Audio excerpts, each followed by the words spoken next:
então, aqui a terceira parte do nosso mini treinamento de hoje, que fica focado, então, na vida espiritual, no estudo da vida espiritual. Então, como que eu devo orar?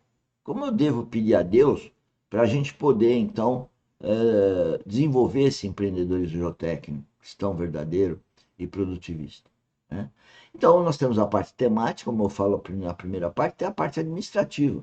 Mas tudo parte desses conhecimentos que a gente fala aqui no nosso mini treinamento. Nós estamos treinando vocês, vocês que trabalham conosco, treinando vocês que possam vir a trabalhar conosco. Por quê? Porque aqui nós estamos trabalhando para o reino, e no reino é de todo mundo que queira entrar, né? O reino não é para alguns, né? O reino não é para os meus filhinhos, não é para os meus amiguinhos, não é para os meus chegadinhos. Não, o reino é para quem quiser entrar. Só que aqui, né, a academia treina dentro do foco temático, que é a engenharia civil e geotécnica. Mas isso não impede que você que não é engenheiro civil, que você que não é matemático, sei lá, é para qualquer um que saiba ler e escrever, porque na verdade nós estamos treinando para empreendedorismo, é necessário ler e escrever, é necessário hoje usar os computadores para poder ler e escrever, os celulares, e isso parece que a esmagadora maioria das pessoas sabe fazer, ler e escrever. Portanto, você pode ser um empreendedor geotécnico cristão verdadeiro.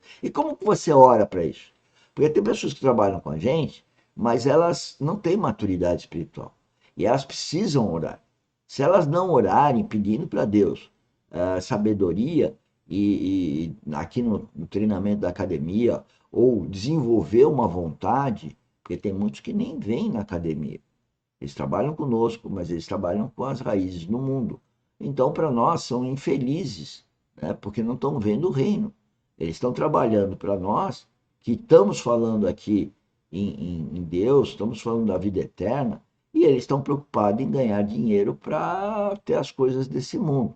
Eu choro por vocês, né? E falo isso, porque eu falo em qualquer lugar, eu falo de Cristo. É lógico que tem algum lugar que não quer ouvir, a gente não precisa ficar lá, né? Mas na nossa empresa, onde os recursos vêm do reino de Deus, que é para ser aplicado no desenvolvimento das pessoas, que a nossa primeira reunião administrativa fala em capacitação, né? E capacitação em quê? Na academia, vamos se capacitar, vamos treinar. E como orar? Bom, como orar, se você vê cerca de 7 mil, sei lá quantos vídeos temos lá no canal YouTube, né?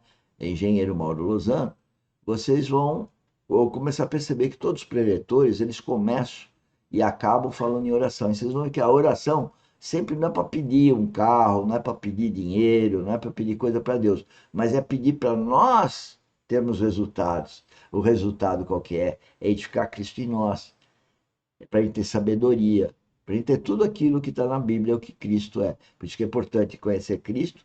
Cristo é o centro para nosso desenvolvimento, é o foco, a referência, né? E nós temos que pedir para o Pai, para Ele, através do Espírito Santo, nos munir para esse desenvolvimento espiritual. Por isso que nos sábados nós temos uma live das 10 da manhã às 11, né? Que é como transformar nossa mente. Então eu preciso fazer uma transformação na minha mente para eu poder, então, me desenvolver rumo à imagem e semelhança de Cristo. Bom, então nesse momento, né, eu pego e coloco um vídeo. E nós já estamos estudando há algum tempo e está lá disponível, lá no nosso canal YouTube, esse e outros vídeos, mas se vocês forem no curso dessa quinzena, que é terraplanagem, está esse vídeo lá. E qual que é a ideia aqui? É comentar um pouco para animar vocês para irem lá no canal YouTube e estudar esse vídeo. E também sempre disponível, segundo agendamento, no grupo WhatsApp, na descrição dos vídeos, para marcarmos um encontro de segunda a sexta, às 16 horas, que eu fico disponível 16 às 17 horas, pré-agendado, né? Não é, estou disponível esperando a pessoa abrir a porta. Pela plataforma Teams, eu passo o teu link e a gente faz a reunião. Vamos escutar um pouquinho para o leitor, então, sobre o caminho da experiência espiritual, porque é isso que nós estamos fazendo aqui, amadurecimento espiritual. Qual o caminho da experiência espiritual?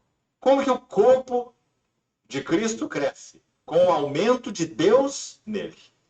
Então esse corpo cresce quando Deus nele aumenta. E quando que Deus nele aumenta? Quando a cabeça é retida. Isso é vida da fé. Não é baseando-se em visões. Não é pretexto de humildade. Não é, segundo o verso 18 disse ainda, culto dos anjos. Quanto tipo de sensações? Então, irmãos, busca de sensações como evidência de fé é um caminho de erro. Não Porque é toda a sensação. intenção do dedicado, precioso, Espírito Santo é treinar nossa vida da fé. Então, vamos para o lado positivo desse aspecto, desse primeiro ponto aí, as sensações como evidência de fé. Será então que nós estamos condenados a uma experiência espiritual sem sensações? Será? Será que isso é divino? Será que esse é o caminho de Deus? Graças ao Senhor que não. Mas qual é o equilíbrio disso? Abra, por favor, na primeira epístola de Pedro. Veja que texto rico, irmãos, nesse tópico. 1 Pedro, capítulo 1, verso 6. Vamos iniciar no verso 6.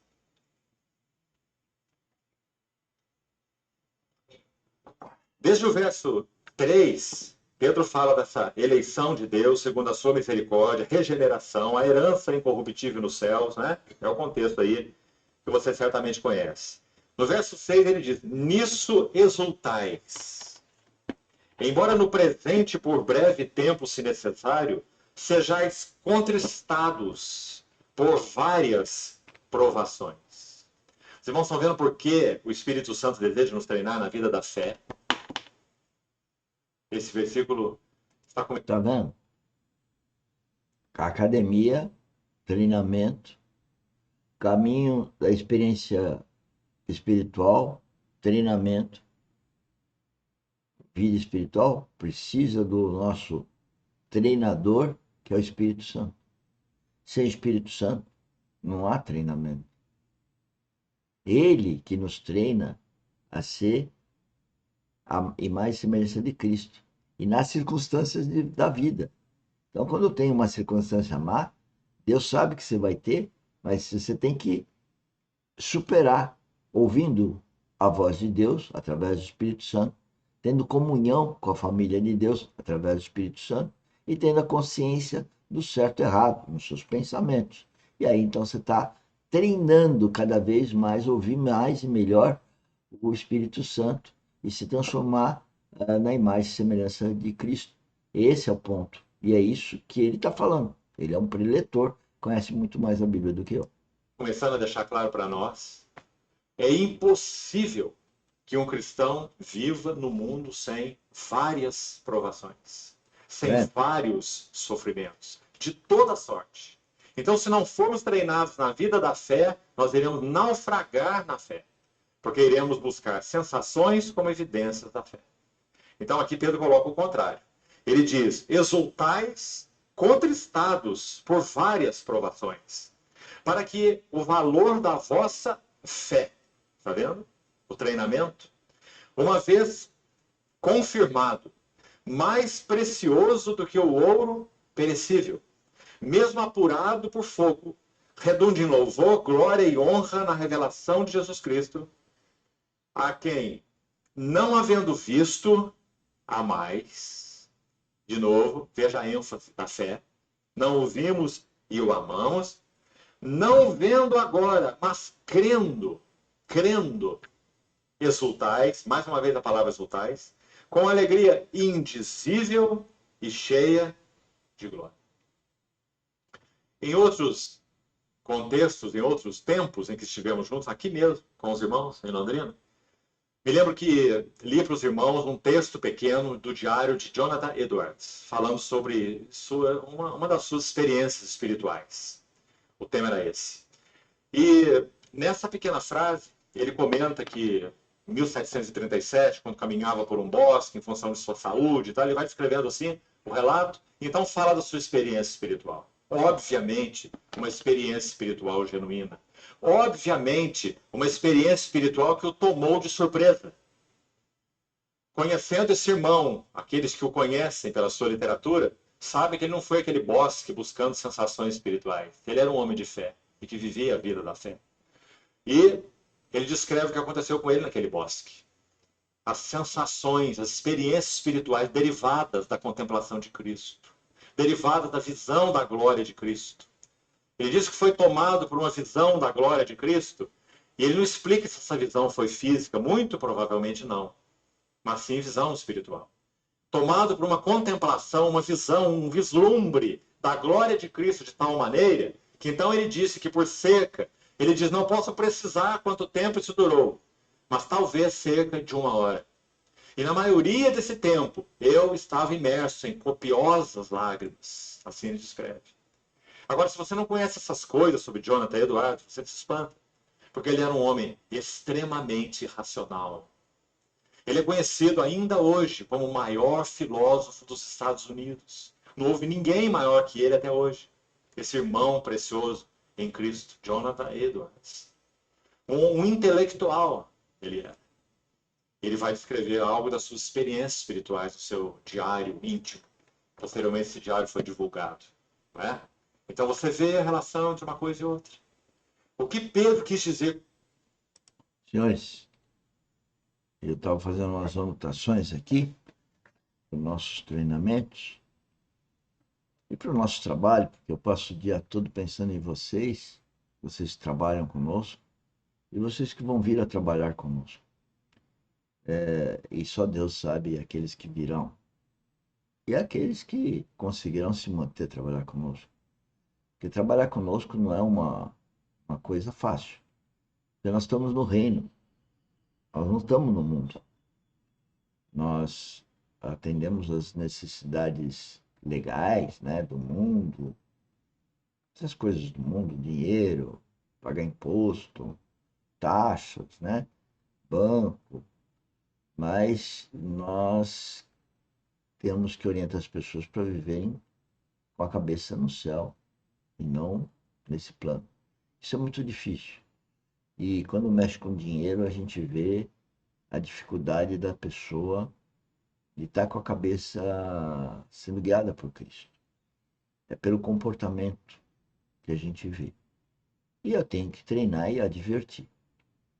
Que as pessoas nos ouçam, né? Porque se elas não nos ouvem, que estamos aqui em carne e osso, né? Que vão ouvir o Espírito Santo. Essa atenção. Né? Aprendemos uma coisa muito séria, que é emprestar dinheiro. E até eu diria dar presente. Porque dar as coisas materiais, elas são corruptoras. E as pessoas, depois, o inimigo atua na mente delas, ávido para a questão material. E a gente não pode ser complacente com isso. Dói no coração, mas a gente não pode emprestar, a gente não pode dar. A gente tem que fazer a pessoa produzir, ganhar, dar condições. E para isso é fácil. É só ser filho de Deus, porque Ele dá tudo o que a gente precisa. Então, até às 8, quem trabalha conosco, obrigado. Compartilhe o nosso projeto e venha participar dele. Beijo no coração.